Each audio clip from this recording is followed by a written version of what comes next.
అసాధ్యమైన పందెంలో చిక్కుకున్న ఒక రాజ్యంలో ఒక యువరాజు సముద్రాలను దాటి రాక్షసులను ఎదుర్కొని విధినే సవాలు చేసి అహంకార శాపానికి గురైన యువరాణిని ఎలా విముక్తి చేశాడో తెలుసుకోవాలంటే ఈ ఎపిసోడ్ను స్కిప్ చేయకుండా పూర్తిగా చూడండి.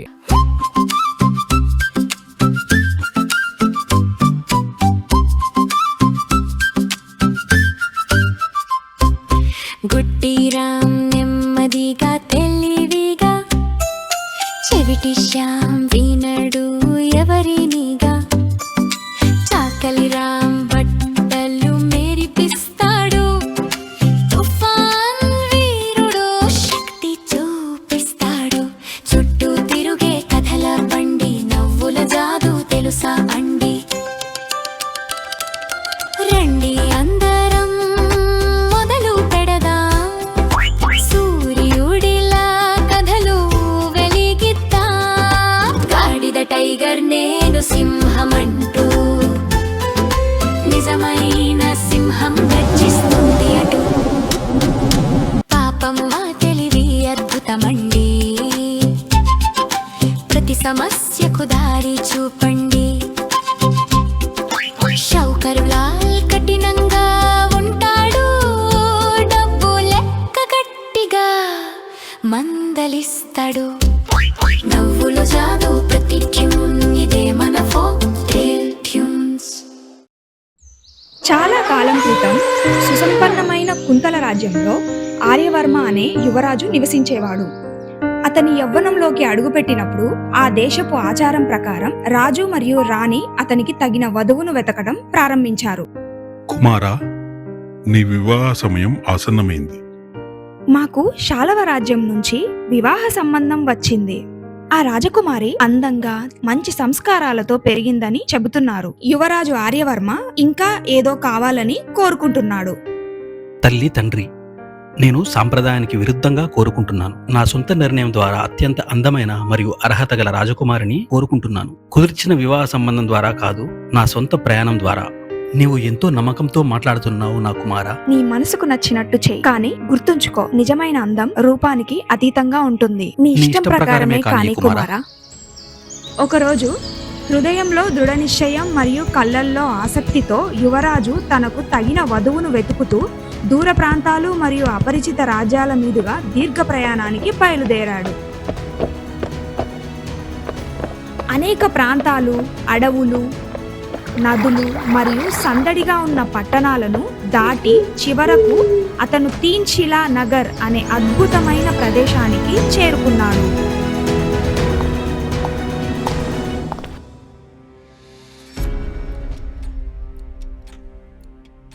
ఈ విగ్రహాలు ఒక కథను చెప్తున్నాయి, కానీ ఏ కథ?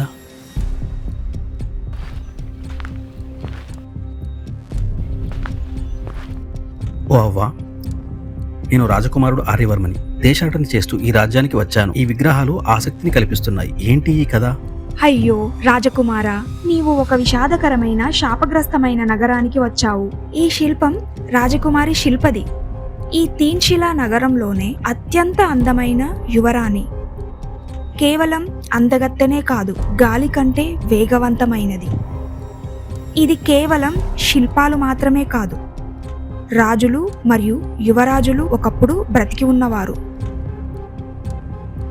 నాకు పూర్తిగా అర్థం కాలేదు, దయచేసి వివరించగలరా? ఆ రాజకుమారి ఒక శాపానికి గురైంది. ఆమెను పరుగు పందెంలో ఓడించగల వ్యక్తిని ఆమె వివాహం చేసుకోవాలి. పరుగు పందెంలో గనక ఓడిపోతే వారు శాశ్వతంగా శిలగా మారిపోతారు.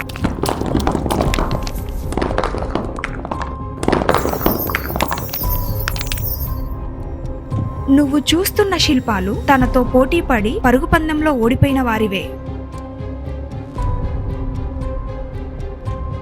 ఇది కేవలం శక్తి పరీక్ష కాదు, విధి పరీక్ష. రాజకుమారి శిల్ప గాలిలా వేగంగా ఉంటుంది. నేను ఆమెను పరుగు పందెంలో ఎలా ఓడించగలను? ఓ యువరాజా, నన్ను కాపాడండి. దయచేసి నాకు సహాయం చేయండి. ఎవరక్కడా?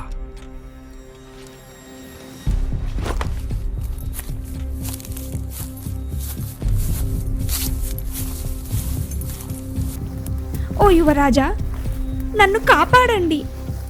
దయచేసి నాకు సహాయం చేయండి.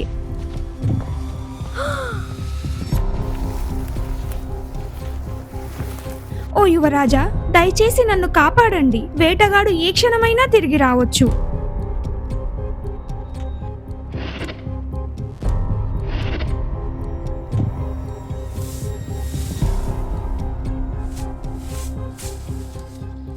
ఓ దయగల యువరాజా, మీ సహాయం వృధా కాదు. నేను సాధారణ పక్షి కాదు. నేను పావురాల రాజు హంసరాజు కుమార్తెను. నాతో రండి. నేను మిమ్మల్ని నా తండ్రి వద్దకు తీసుకెళ్తాను. ఆయన తప్పకుండా మీకు ప్రతిఫలం ఇస్తారు. అలాంటి రాజు గురించి అతను ఎప్పుడూ వినకపోయినా ఆర్యవర్మలో ఆసక్తి మేల్కొంది.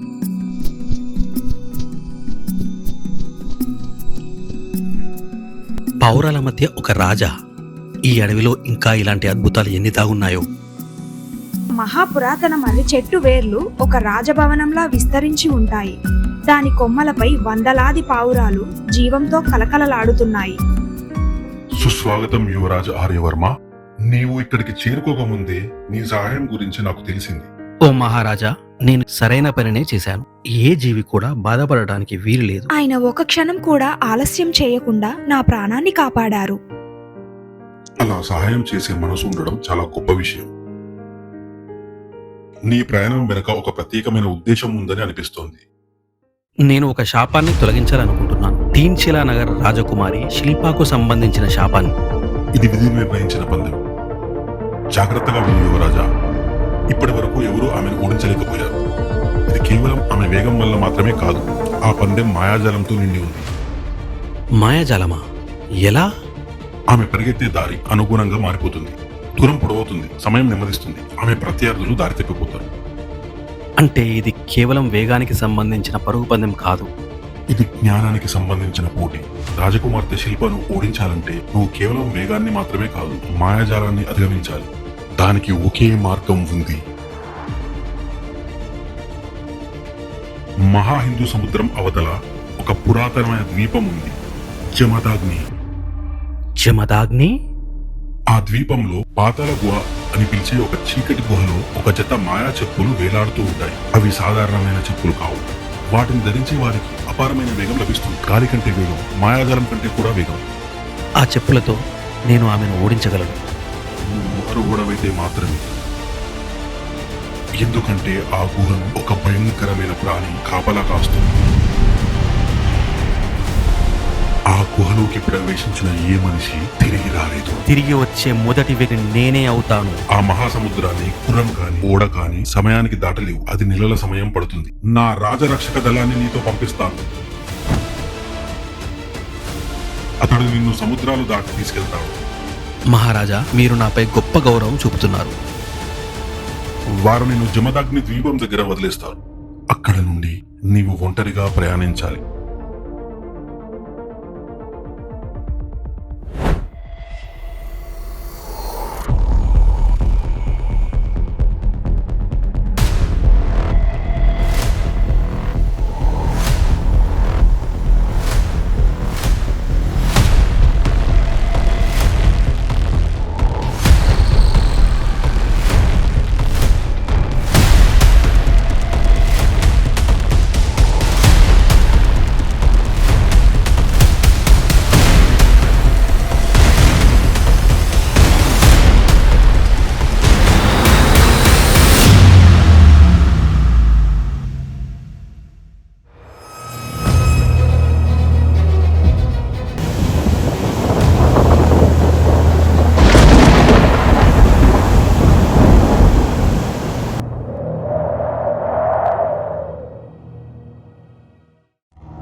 యువరాజా, నా బాధ్యత ఇక్కడితో ముగుస్తుంది.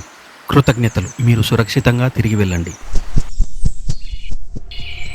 ఇప్పుడే అసలైన ప్రయాణం ప్రారంభమవుతోంది. రాత్రిలా చీకటిగా కనిపించే ఒక మహా గుహ. చల్లని గాలి బయటకు వీస్తుంది. ప్రవేశ ద్వారం దగ్గర ఎముకలు చెల్లాచెదురుగా పడి ఉన్నాయి.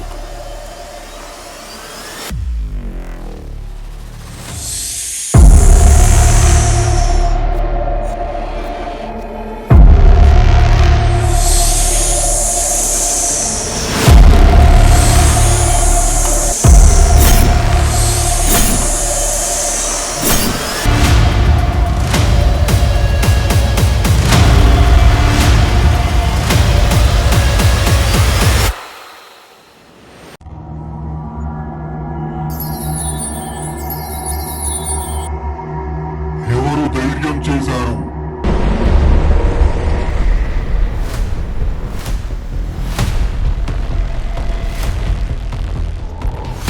ఇక్కడికి వచ్చే ప్రతి ఒక్కరూ శక్తిని కోరుకుంటారు.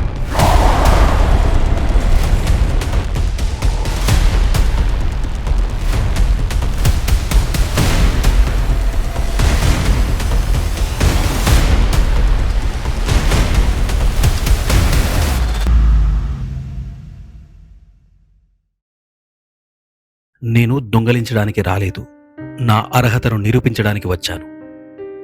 నువ్వు ఈ చెప్పులను కాపాడడం లేదు, నువ్వే బంధించబడ్డావు.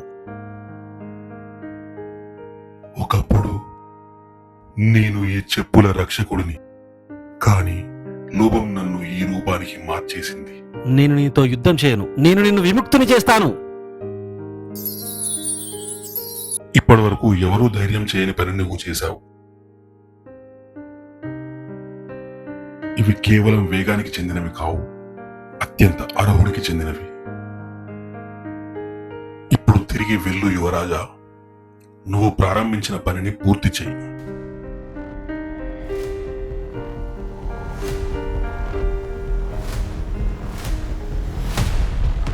తీరాలు, అడవులు, లోయలు దాటి వేగంగా పరిగెడుతున్నాడు. ప్రతి అడుగు ముందున్న దానికంటే వేగంగా మారుతుంది. అతని వెనుక గాలి సుడిగాలిలా తిరుగుతుంది. ధైర్యం అనే ఆశీర్వాదంతో, కరుణ అనే బహుమతితో ఆర్యవర్మ తిరిగి వచ్చాడు.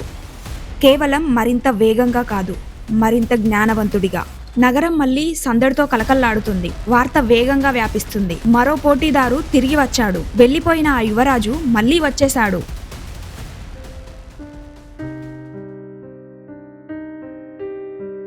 నువ్వు ప్రయత్నించావు కదా, నేను ఎప్పుడూ ఇది కోరుకోలేదు.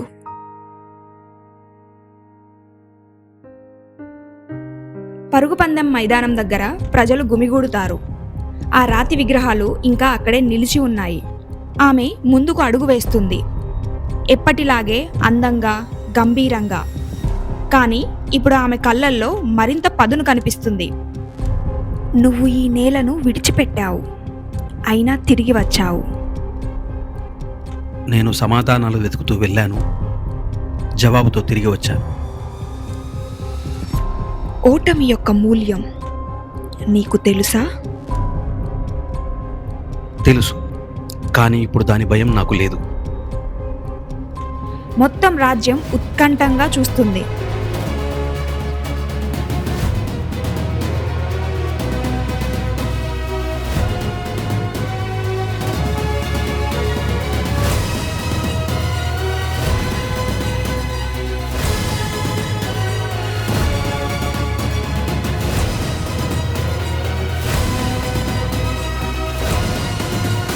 మాయాజాలం మళ్ళీ ప్రారంభమవుతుంది. రహదారులు విడిపోతాయి, దూరాలు పొడవవుతాయి, నేల మారిపోతుంది. ఇప్పటి వరకు జరిగినట్లుగానే దారి మళ్ళీ వంకర్లు తిరగడం మొదలవుతుంది. ఆర్య కొద్దిగా నెమ్మదిస్తాడు, తన కళ్ళను మూసుకుంటాడు. ఆమె పరిగెత్తే దారి అనుగుణంగా మారిపోతుంది. దూరం పొడవుతుంది, సమయం నెమ్మదిస్తుంది. ఆమె ప్రత్యర్థులు దారి తప్పిపోతారు. వేగం ఒకటే సమాధానం కాదు. చూసి కాదు, తన అంతరాత్మను నమ్మి ఒక దారిని ఎంచుకుంటాడు. శిల్ప గమనిస్తుంది, మొదటిసారి ఒకరు తనను వెంబడించడం లేదు. ఆర్య తన స్వంత దారిలో పరిగెడతాడు, నేరుగా, ప్రశాంతంగా, నిశ్చయంగా.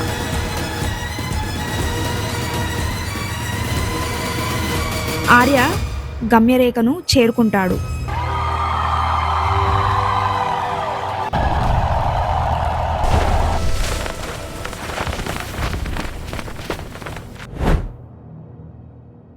ఇది ముగిసింది. నా గర్వం కారణంగా ఒక ఋషి నన్ను శపించాడు. నన్ను ఎవరూ సమానంగా ఎదుర్కోలేరనే, అందుకే ఎవరూ గెలవలేని ఒక పరుగు పందెంలో నేను బంధించబడ్డాను. కానీ నువ్వు నన్ను మించిపోవడానికి ప్రయత్నించలేదు. నేను వేగంగా పరిగెత్తి గెలవలేదు. నేను వెంబడించడం ఆపిన క్షణంలోనే గెలిచాను. నిజమైన విజయం ఇతరుల కంటే వేగంగా ఉండడంలో లేదు, మన ముందున్న మార్గాన్ని అర్థం చేసుకోవడంలో ఉంది. ఆ మార్గంలో నడిచే మంచి మనసు కలిగి ఉండటం నీ గొప్పతనం.